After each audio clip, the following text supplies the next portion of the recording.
Salam alaikum, bonsoir. Alors ce soir, j'ai le plaisir de recevoir Madame Françoise Kepmans, députée fédérale et bourgmestre de la fameuse commune bruxelloise Molenbeek-Saint-Jean. Madame Kepmans, bonsoir. Bonsoir. Alors Madame Kepmans, on est toujours en alerte 4, hein, ça craint ici en Belgique, et vous représentez la commune de Molenbeek, qui est devenue vraiment la commune la plus célèbre du monde, j'allais dire, hein, ces derniers temps. Molenbeek, la plaque tournante belge du terrorisme islamiste, la base européenne du terrorisme islamiste, le ghetto islamiste. Alors évidemment, ces attentats à Paris nous ont profondément choqués, nous, les autorités politiques, mais aussi la population. Et par la suite, savoir que des terroristes étaient des Molenbeekois, alors là, c'était vraiment un coup de massue, si j'ose dire, et vraiment, ça nous a également meurtris. Donc aujourd'hui, eh bien, nous devons relever la tête par rapport justement au fait que nous avons été montrés du doigt, je dirais, par les médias internationaux, et que j'ai eu le sentiment qu'on devait nécessairement trouver une cause, entre guillemets un bouc émissaire par rapport à ces actes odieux. Et on s'est tourné facilement vers Molenbeek. Mais je pense que le problème du radicalisme et du radicalisme violent est beaucoup plus large qu'une commune en particulier. Et donc, voilà, il y a eu de la part... Vous pensez que vous êtes un bouc émissaire, vous êtes présenté comme étant un bouc émissaire par rapport à ce qui s'est passé en France. Pourtant, tout indique que vraiment, à Molenbeek, c'est une commune qui a accueilli plus d'un terroriste. Hein. Si je reprends un peu la liste des derniers actes terroristes, bien sûr, ce qui s'est passé à Paris, hein, 3 des terroristes qui ont participé à cette tuerie provenaient de Molenbeek-Saint-Jean, de votre commune. La dernière tuerie du musée juif de Bruxelles, le terroriste vient également de Molenbeek. La cellule de Verviers démantelée dernièrement par les services de sécurité belges provenait également de Molenbeek. L'attaque avortée dans le Thalys, le terroriste a séjourné à Molenbeek. Les tueurs du commandant Shah Massoud ont séjourné à Molenbeek. Les protagonistes des attentats de Madrid qui firent 191 morts en 2004 provenaient de Molenbeek. Donc, bouc émissaire, Madame Kepmans, c'est un peu facile, non? Alors, on connaît bien Molenbeek. Hein. Molenbeek, c'est une grande commune. C'est une commune de près de 100 000 habitants avec de la diversité, avec une population de toutes les origines, notamment très jeune. Alors, par rapport à cette situation qui concerne Molenbeek, il faut la replacer dans un contexte. Il y a plusieurs raisons qui expliquent cette radicalisation pour certains. Il y a d'abord, je dirais, des raisons économiques et sociales. On sait que dans ce quartier historique d'où viennent ces radicaux, eh bien, il y a des difficultés de précarité. Il y a une forte densité d'une même population qui a peut-être vécu trop entre elles, ou qu'on a laissé trop entre elles, et que finalement on n'a pas suffisamment travaillé sur la mixité culturelle et la mixité sociale. Ça, c'est une des raisons. On sait aussi que depuis les années 90-90, il y a un fondamentalisme qui s'est développé dans ce quartier. Hein. Comme vous l'avez souligné, il y a eu le Cheikh Bassane, il y a eu les assassins de Massoud, il y a eu des terroristes. Donc il y a ce radicalisme qui a pris ses racines dans la commune. Je pense aussi qu'il y a des faits de délinquance. Alors, délinquance par rapport à la drogue, par rapport au trafic d'armes, par rapport au trafic des êtres humains. Et là aussi, évidemment, c'était un terrain susceptible de faire en sorte que, avec la précarité ou les difficultés socio-économiques, le manque de cohésion sociale, avec le fondamentalisme et ses prédicateurs et ensuite le banditisme, eh bien, plus les réseaux sociaux qui se sont ajoutés ces dernières années, eh bien, je dirais que tous ces éléments constituent un détonateur qui a permis à certains individus de passer facilement de la vie ordinaire à la délinquance et ensuite à ce radicalisme violent. Alors, il existe une liste de 85 personnes qui sont présumés être radicalisés. On va revenir. Mais ce n'est pas parce qu'il y a ces 85 personnes que vous devez considérer que la commune de Molenbeek est une commune djihadiste, comme l'ont laissé entendre certains médias. Évidemment pas. Et voilà, qui connaît Molenbeek le sait bien. Ça n'empêche que ces problèmes existent. Voilà, et qu'il faut les combattre. Alors, aujourd'hui, on va parler y employons, évidemment. Vous avez très bien fait de rappeler qu'il y a vraiment une liste. On va revenir sur cette liste de 85 personnes, plus ou moins, qui sont catégoriées comme étant des terroristes ou présumés terroristes, ou bien des gens qui peuvent passer à l'acte. 85 personnes sur une commune qui compte combien d'habitants, Madame Skepmans? Alors, près de 100 000 habitants à Molenbeek. Et donc, on connaît, c'est quand même une commune, comme je l'ai précisé, qui bouge. Elle a des difficultés, mais elle a aussi des atouts. Et je pense que la population de Molenbeek, elle a été montrée du doigt de façon injuste. Alors, puisqu'il y a tous ces problèmes, Madame Skepmans, que vous avez rappelés, tous ces problèmes que connaît cette commune, que font alors les autorités belges? Je ne parle pas que de l'autorité communale, hein, parce que c'est des problèmes, quand vous parlez de la montée du fondamentalisme, du grand banditisme, etc. C'est des problèmes qui dépassent la seule autorité communale. Donc que fait, par exemple, les services de sécurité de l'État pour contrôler tout ça? Que font les autres services de l'État régaliens pour venir au bout de ces problèmes? Mais voilà, justement, je pense que par rapport à ces difficultés, il faut travailler sur plusieurs axes. Alors, au niveau local, on prend nos responsabilités. On doit agir par des mesures de sécurité, mais qui concernent la proximité. Notamment. Non, mais est-ce qu'il y a déjà un travail qui a été fait avant? Oui, c'est ce que je vous explique. Moi, depuis que je suis bourgmestre, j'ai fait fermer des établissements quand ils sont en lien, notamment avec de la délinquance.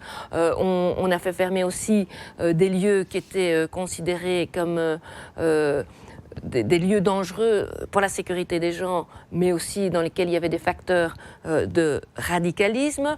Au niveau des jeunes, il y a de la prévention. On essaye de travailler avec les familles et avec l'entourage des personnes, et notamment des jeunes qui peuvent être radicalisés. Donc, il faut à la fois de la cohésion sociale, c'est le rôle d'une commune, en lien avec la région et les communautés, et nous devons aussi travailler sur des mesures de sécurité. L'un ne va pas sans l'autre.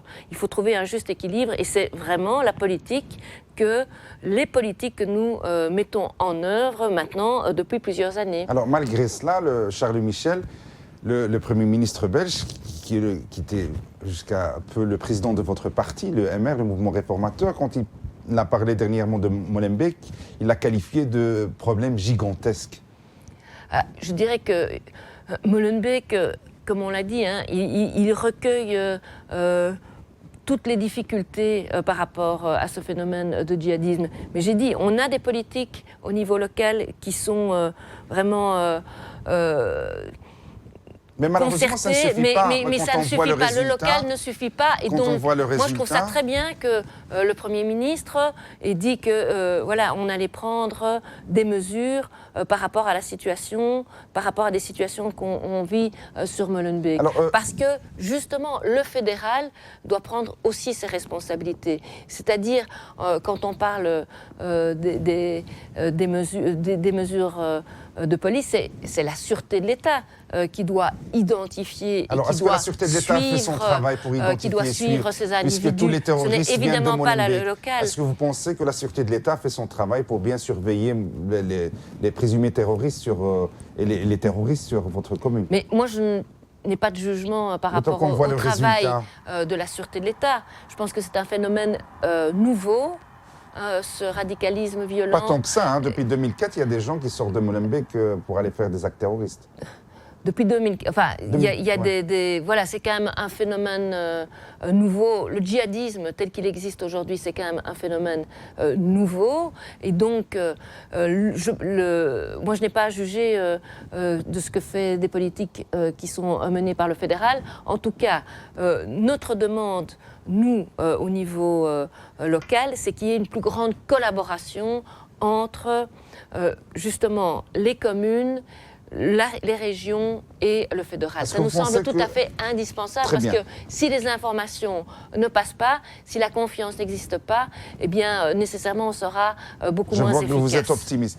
Non, je ne suis pas optimiste, je suis réaliste, je suis vigilante, mais je pense que, voilà, ma responsabilité comme femme politique, c'est Alors vous parlez justement de responsabilité, Madame des actions. Vous parlez de responsabilité, pour être honnête, vous n'êtes bourgmestre que depuis 2-3 ans, donc on ne peut pas vous charger ou bien vous mettre à dos ou vous tenir responsable de tous les maux qu'a connu la commune de Molenbeek. C'est justement peut-être pour ça que depuis un certain moment, plusieurs élus, responsables politiques libéraux critiquaient ou bien pointaient du doigt la commune de Molenbeek. Je me rappelle comme ça peut-être les propos de M. Didier Reynders, l'ancien président du MR, actuel vice-premier ministre des Affaires étrangères, quand il a qualifié Molenbeek de commune qui se situe à l'étranger.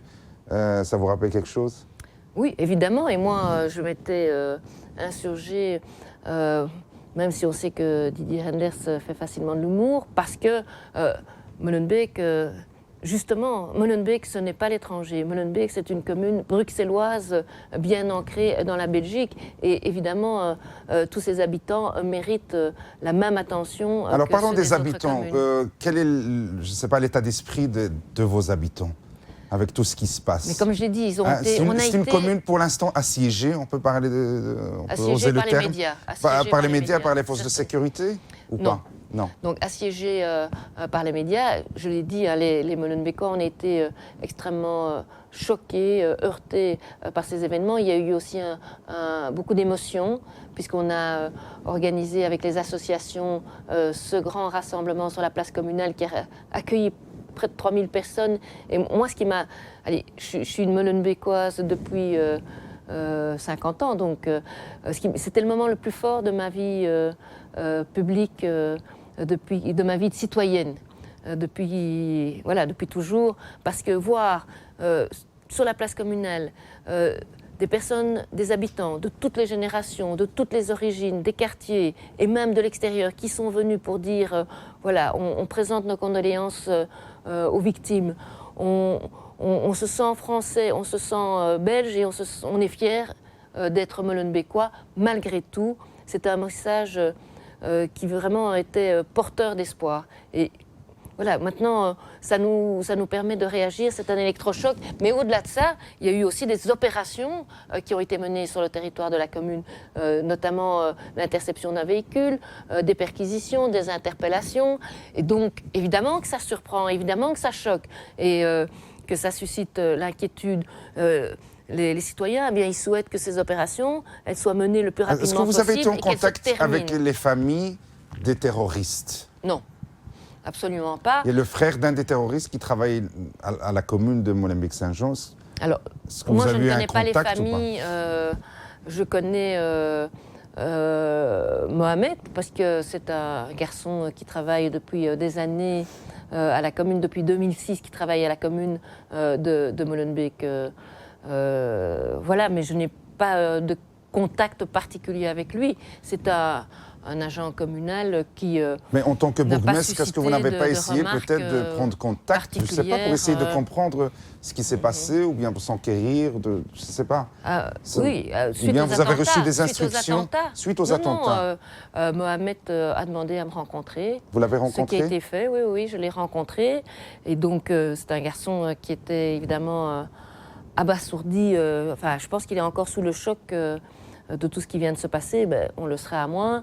Et voilà, il voulait se présenter et en quelque sorte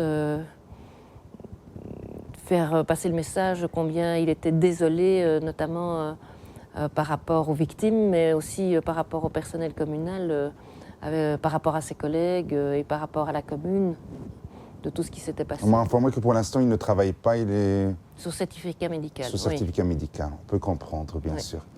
La commune de Molenbeek a été également, par rapport, dans le cadre de ce qui s'est passé, pointée du doigt. On a même entendu un chroniqueur français, Éric Zemmour, pour ne pas le citer, demander à ce qu'on bombarde Molenbeek au lieu de bombarder Raqqa chef-lieu des terroristes de Daesh. Oui, mais Comment vous avez appris ça? Ben, je l'ai appris par les médias. Donc, je pense que c'est un... voilà, on connaît le polémiste. C'est un homme qui a besoin de toujours lancer ce genre de phrases. Donc, je pense que, voilà, il est parisien. Il habite à 350 km de Molenbeek. Il est déjà venu à Bruxelles pour faire sa promotion. Et donc, je lui ai dit que s'il le souhaitait, eh bien, il pouvait visiter Molenbeek. Un conseil communal, Hassan Rahali, d'un parti de l'opposition, a porté plainte contre Éric Zemmour. Est-ce que, je ne sais pas, la commune de Molenbeek n'a pas pensé peut-être à porter plainte, ne fût-ce que de manière symbolique, pour dénoncer ses propos? Mais RTL a fait un communiqué de presse en faisant savoir qu'il fallait recadrer les propos d'Éric Zemmour et que c'était à prendre au xème degré. Voilà. Donc pour le reste, je pense que nous allons d'abord demander aux avocats de la commune s'il est intéressant de pouvoir déposer plainte, parce que déposer plainte pour que finalement ce soit classé sans suite, ça n'a pas beaucoup d'intérêt. Et je dirais même que c'est peut-être lui faire une certaine publicité, parce que finalement ce monsieur ne s'embarrasse pas de ce genre de plainte ou de condamnation éventuelle. Bon, ces trois terroristes de Paris qui viennent de Molenbeek sont tous d'origine marocaine.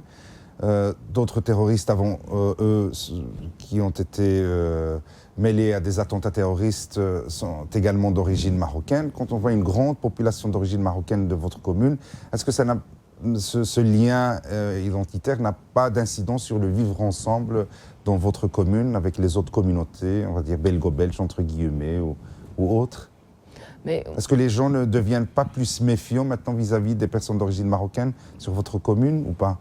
Quelle est l'ambiance? Voilà, moi j'ai toujours dit, et on me l'a d'ailleurs reproché par le passé, que pour moi la mixité sociale, la mixité culturelle, c'était des facteurs importants de vivre ensemble.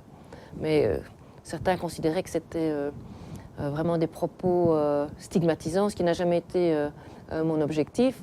Alors, il y a évidemment une ambiance particulière à Molenbeek par rapport à ces événements. Et donc aujourd'hui, le premier objectif, c'est de reconstruire Molenbeek dans son quotidien, de faire en sorte qu'on ait toujours ce plaisir à vivre dans cette commune, à se rencontrer, à connaître les différents quartiers.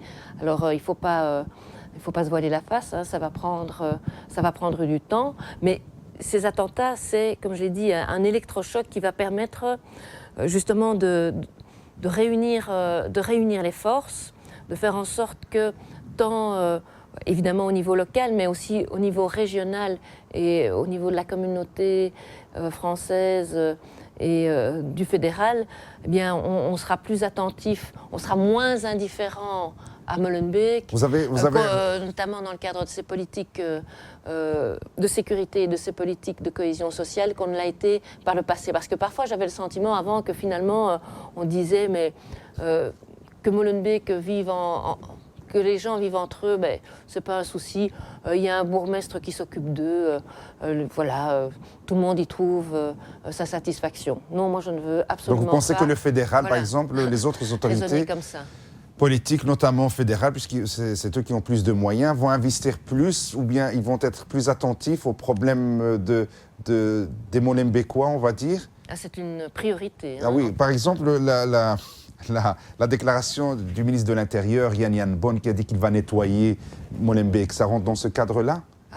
Certainement pas, et en tout cas, c'est un propos, je pense que c'est un effet de communication, mais moi j'ai demandé justement au fédéral d'avoir son soutien par rapport à des actions contre la délinquance, parce que notre police locale, elle se souvent démunie par rapport justement à ces trafics de drogue, à ces recels. Elle arrête les personnes et puis finalement elles sont remises en liberté directement sur injonction du parquet. Donc voilà, si les dossiers des personnes qui sont prises dans des situations de banditisme, si ces situations peuvent être mieux suivies par le fédéral, par la police fédérale et par la justice, moi je suis prenante. Quand le ministre de l'Intérieur dit qu'il va contrôler maison par maison à Molenbeek, est-ce que vous pensez que c'est réaliste, que c'est faisable? Je pense que c'est encore une phrase qui a été lancée en l'air, évidemment. Vous alliez dire c'est du n'importe quoi. Voilà, je pense que ce qui est important, c'est que voilà, on connaisse bien la population qui vit sur le territoire de la commune, mais que cette population, elle a des droits, elle a des devoirs, elle doit être respectée, et que ça se fasse dans les règles. Moi, je pense que les règles, le respect des règles, c'est essentiel. Voilà. Alors justement, les gens disent que Molenbeek, c'est une commune de non-droit où les gens ne respectent pas les règles, ils stationnent n'importe comment, ils travaillent n'importe comment, les magasins sont ouverts n'importe comment, il n'y a pas de règles, il y a un désordre, surtout dans le bas de Molenbeek. Qu'est-ce que vous répondez à ça? C'est une réalité que on a parfois le sentiment que à Molenbeek, eh bien, on peut vivre un petit peu, non pas contre la loi et contre les règles, mais je dirais un petit peu en dehors. On s'arrange, on s'organise entre soi. Et donc ça, c'est un état d'esprit qu'il faut modifier parce que les Molenbeekois, ce sont des citoyens et donc ça doit être nécessairement des citoyens responsables. Certains politiques, notamment de votre parti Mouvement Réformateur, ont critiqué ou ont pointé du doigt la responsabilité de Philippe Moreau, votre prédécesseur à la tête de la commune, bourgmestre socialiste, qui est conseiller communal, mais qui ne vient pratiquement plus... Il a démissionné. Il a démissionné, voilà. Et donc, il pointe du doigt sa responsabilité dans la montée du communautarisme à Molenbeek, dans ce laisser-aller, dans cet état de non-droit, dans l'émergence du radicalisme dans certaines mosquées. Qu'est-ce que vous répondez à ça? Mais vous savez, moi, justement, je suis branchée sur le futur de ma commune, que je connais fort bien. Je n'ai pas envie de régler des comptes par rapport au passé ou par rapport au passif. Je pense qu'il y a eu un déni des autorités, que ce soit justement des autorités locales, mais aussi de la région et du fédéral, qui ne se sont pas suffisamment intéressés à Molenbeek. Donc je dirais que c'est une responsabilité quand même partagée. Très bien. Mais évidemment, un bourgmestre, c'est la première figure d'une commune. On voit que vous voulez faire beaucoup de choses pour améliorer la situation, mais quand on a entendu parler d'une liste que vous avez reçue des autorités compétentes, une liste de 80 personnes, plus ou moins 80 personnes, des gens qui sont en Syrie ou bien de retour de Syrie ou bien soupçonnés d'être des terroristes, que fait Mme Schepens ou bien que peut faire Mme Schepens de cette liste? Alors, nous avons reçu les bourgmestres des communes concernées, les chefs de corps, des zones de police, à leur demande d'ailleurs, ont reçu une liste de noms de personnes qui sont présumées être en contact avec le djihadisme. Dans cette liste, il y a des personnes qui sont présumées parties, d'autres présumées revenues, des personnes présumées en voie de radicalisation.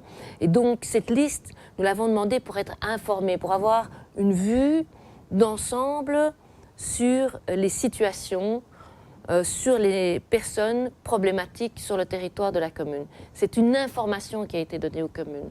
Voilà. Et est-ce que vous savez faire quelque chose avec cette liste ou pas? Alors, par rapport à cette liste, qui comporte des noms de mineurs, évidemment, par rapport à des mineurs, nous pouvons faire en sorte que ces mineurs ou ces jeunes adultes puissent être récupérés par leur famille, dans leur environnement.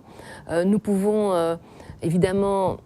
Est-ce que vous avez les moyens rayer, on a procédé à des radiations des registres de la population des personnes qui étaient reprises dans ces listes, mais qui, après enquête de police, n'étaient plus sur le territoire de la commune.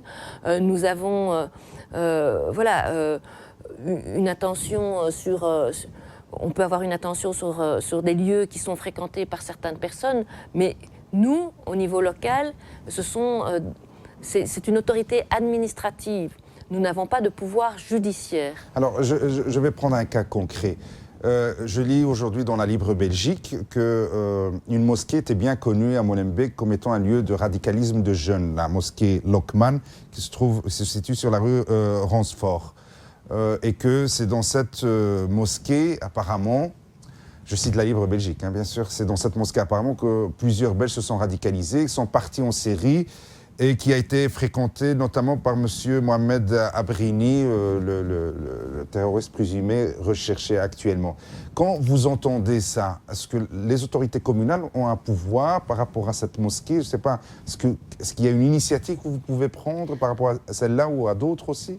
Je dis, nous, on a pris des mesures par rapport à des lieux qui sont problématiques pour la sécurité des personnes, sur le plan urbanistique, sur le contenu, notamment des prêches qui s'y font ou des personnes qui y sont.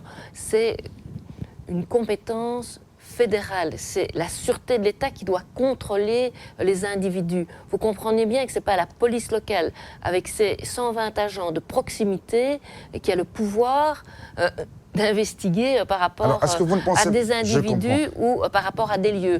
Mais si la police locale a des informations, évidemment, elle les transmet au fédéral. Est-ce que vous ne pensez pas qu'il y a un problème? C'est justement pour ça qu'on pointe un peu le laxisme des autorités belges. Quand je lis dans la Libre Belgique d'aujourd'hui que cette mosquée a été surveillée et qu'elle était soupçonnée d'avoir radicalisé plusieurs jeunes qui sont quand même partis en Syrie et qu'on n'a rien fait pour empêcher cela, ou pour fermer cette mosquée, ou bien pour arrêter cette propagande radicaliste, c'est qu'il y a un problème, je m'excuse.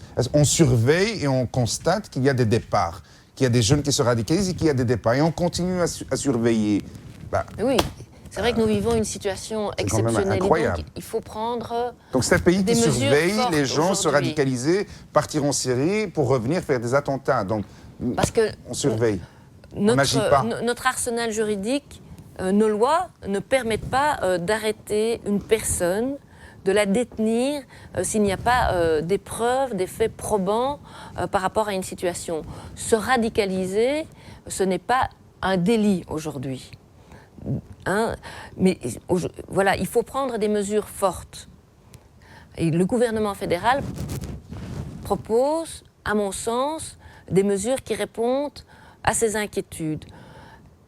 Le fait, pour les personnes qui sont soupçonnées de se radicaliser, de leur demander de mettre un bracelet électronique pour pouvoir les suivre, pour moi, c'est une bonne mesure dans l'état actuel des choses. Est-ce que c'est quelque chose d'acquis ou bien c'est juste en discussion? Non, c'est une proposition qui a été faite au niveau du Parlement fédéral et qui doit être approuvée, qui doit être mise en œuvre. Quand on constate qu'il y a une mosquée qui radicalise par ses prêches ou bien par sa fréquentation certains jeunes et qu'on constate qu'il y a des départs successifs vers la Syrie, est-ce qu'il n'y a pas lieu d'intervenir pour fermer, ne fût-ce que pour fermer au minimum cette mosquée? Oui. Parce qu'à situation exceptionnelle, on peut prendre des mesures exceptionnelles. Plus que de fermer le lieu, il faut surtout interpeller ceux qui s'y trouvent et qui tiennent des discours en brigade. Vous pouvez comprendre qu'il y a des gens qui s'inquiètent parce qu'ils voient qu'on ne fait pas ça en Belgique, sous prétexte que c'est la liberté d'expression, c'est la liberté de croyance. Donc on peut laisser les gens se radicaliser facilement sans intervenir. Est-ce que vous ne pensez pas, Madame Skepans, qu'il faudrait peut-être passer à autre chose, parce que notre conception de la liberté d'expression, la liberté de croyance, telle qu'on la connaît, elle est très bien, tout à fait, mais peut-être doit être un petit peu revue au vu de cette situation exceptionnelle. Mais voilà, vous le dites vous-même, la Belgique connaît aujourd'hui une situation qui est tout à fait exceptionnelle. Qui aurait pu imaginer, il y a 2 ans, quand on a connu ces premiers départs vers la Syrie, qui aurait pu imaginer qu'il y aurait des violences ici, au sein de l'Europe, à Paris, et qu'elles pourraient également se produire à Bruxelles? Je pense que personne ne l'imaginait. Et donc aujourd'hui, cette situation est bien présente et on doit prendre les mesures appropriées. Vous entendez plusieurs personnes qui, après chaque attentat, disent que l'islam n'a rien à voir avec ces attentats commis au nom de l'islam. Mais pourtant, ce sont des gens qui sont de confession musulmane ou qui sont radicalisés avec un discours islamiste extrémiste. Est-ce que vous pensez toujours que les mosquées de la commune de Molenbeek ont une responsabilité pour justement combattre ce radicalisme qui se propage chez les jeunes de votre commune? Oui, les religions, les religions monothéistes, elles ont nécessairement un message de paix, mais ce sont ce que les hommes en font qui peuvent les rendre perverses. Et c'est un phénomène que le catholicisme a connu, que aujourd'hui l'islam connaît. Il y a évidemment des individus qui détournent les messages religieux à des fins de déstabilisation. Voilà, c'est pour ça que je disais au début de l'entretien que entre le banditisme et la radicalisation, eh bien, la frontière est ténue et qu'il y a des individus derrière qui manipulent. Et donc, on doit avoir une lutte sans merci par rapport, à votre avis, par rapport aux agents. Alors, évidemment, aux agents, quel que soit le niveau dans lequel, auquel ils interviennent, il faut n'avoir aucune... voilà, il faut être déterminé. Ferme. À votre avis, qu'est-ce qui explique qu'un jeune qui apparemment qui a un parcours de délinquant malheureusement, qui a toujours fumé des joints, qui a toujours bu de l'alcool, qui se transforme du jour au lendemain en un djihadiste islamiste convaincu par défendre une cause quitte à se faire exploser? Est-ce que vous avez une idée? Est-ce que vous avez essayé de réfléchir? Je pense qu'il y a il peut y avoir différentes causes. Voilà, mais c'est pour ça. On est tous tellement interpellés que les raisons, je pense qu'elles ne sont pas encore bien déterminées. Je pense que les réseaux sociaux ont eu une influence déterminante sur la radicalisation rapide de ces jeunes. Certains pointent du doigt peut-être aussi la connotation un peu salafiste, wahhabiste de certaines mosquées dans votre commune. Oui, il y en a, il y a certainement cette influence. Je dis ça parce qu'ils ont une lecture un peu rigoriste de l'islam. Oui, absolument. Mais voilà, quel est le lien? La difficulté, c'est quel est le lien entre ce fondamentalisme religieux et le passage à la radicalisation, et notamment la radicalisation violente. C'est pas évident, mais je pense qu'on a bien compris la leçon, qu'il faut être aujourd'hui extrêmement rigoureux sur les messages qui sont portés dans ces milieux. C'est pour ça que moi, comme d'autres, nous considérons qu'il faut avoir un contact avec les lieux de culte et notamment les mosquées. Ça se fait à Molenbeek avec la plateforme, avec le conseil consultatif des mosquées. Et on doit véritablement faire en sorte que les lieux de culte qui se mettent en dehors, on parle évidemment de l'islam, mais du côté des évangélistes, il y a aussi parfois des messages particuliers. Eh bien là, il faut véritablement faire en sorte que ces prédicateurs soient soient mis de côté, soit qu'ils soient, si on peut le faire, expulsés, soit On arrive bientôt au terme de cette émission. Qui ne puissent plus faire de prosélytisme. On va bientôt clôturer cette interview. Je vais vous demander peut-être votre réaction par rapport à quelques informations. De Lane, l'équivalent de la STIB, donc le réseau de transport flamand, qui offre des primes à des conducteurs de bus flamands pour venir conduire à Bruxelles. 50 € par conducteur. Donc la STIB n'offre pas la même chose. Donc, je trouve ça interpellant. Donc ça en dit long sur l'image de Bruxelles. Ouais, voilà, ça en dit long sur l'état d'esprit que peuvent avoir... une prime de danger, je sais pas... Que peuvent avoir certains sur la situation à Bruxelles.